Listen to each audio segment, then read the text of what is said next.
The hot story on television yesterday wasn't Paul Manafort being charged with witness tampering. It wasn't President Trump's claims that he could pardon himself.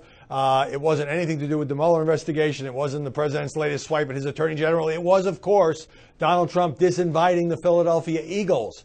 And this took on, the culture war resonance of so many of the president's crusades. Now, he loves to beat up on the NFL because it is an offensive, shall we say. It very much plays to his base. He basically won that argument, even though a lot of people in the country feel like the president was unfairly criticizing particularly minority players for exercising their right to protest by kneeling during the national anthem. Most NFL fans like what the president had to say, to the point that the league changed the rules and said, you'll be fine, the team will be fine if that happens.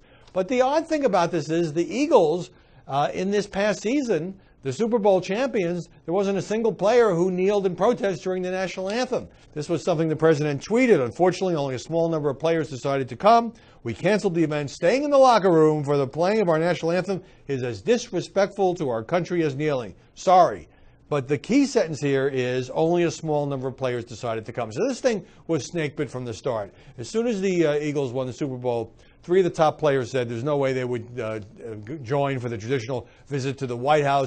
Others started to drop out. And then the White House says that the team contacted the administration last Friday and said, could we reschedule this thing?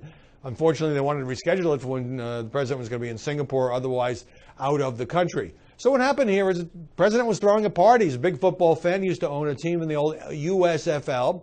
And most of the Eagles players and others were not going to come. And he wasn't having that. He didn't want the empty seats. So this, of course, started a war of words. The mayor of Philadelphia took a real whack at the president, saying he was a fragile egomaniac who's obsessed with crowd size.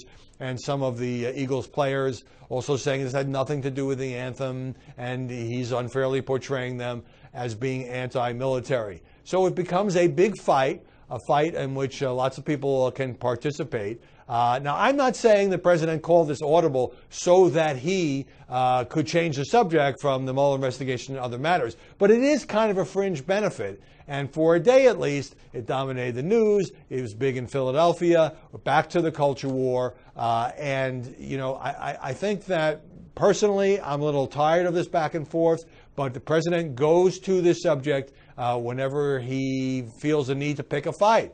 In fairness, the Eagles picked the fight first. Most of the players who decided not to show up, it's their right, but they were kind of dissing the presidency. They could have come. Nobody was asking them to vouch for Donald Trump. They could have come and enjoy the honor that you get only when you win a national sports championship. And so plenty of blame to go around on both sides, but I think the president not that unhappy, for a day at least, to have the subject turn to football.